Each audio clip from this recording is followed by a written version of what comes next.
If you were to list the things that you do consistently, especially on the bookends of your day, your morning and evening routine, the things that you do on a very regular basis, which percentage of those are helping you become the best version of yourself, and which of those are hindering you?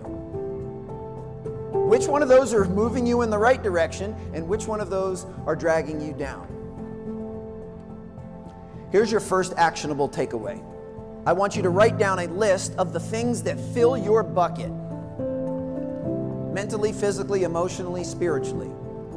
The things that charge you up, the things that give you energy, the things that make you smile, the things that add to your confidence level. I want you to write those things down. Then on the other side of the paper,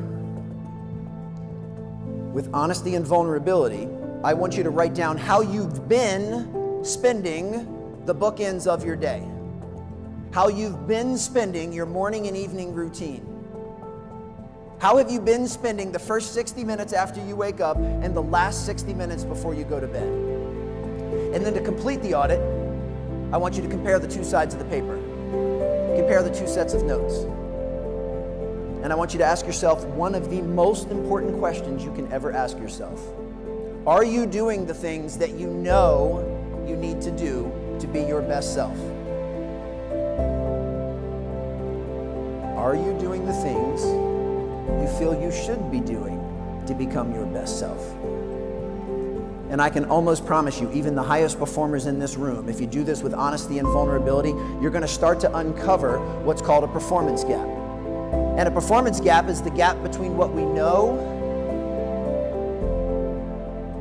and what we do. And even the highest performers in the world have a series of performance gaps, but they have worked relentlessly to make those at a razor's thin edge.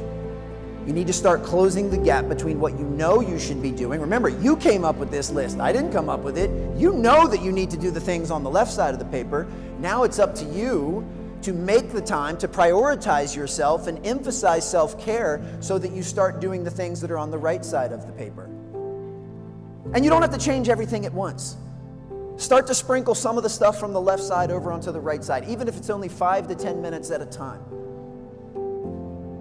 But you owe it to yourselves, you owe it to your families, you owe it to the groups that you work with to show up to everything as the best version of yourself. And the only way you can do that is through your habits. The only way you can do that is by making the time to fill your own bucket. So those are our habits.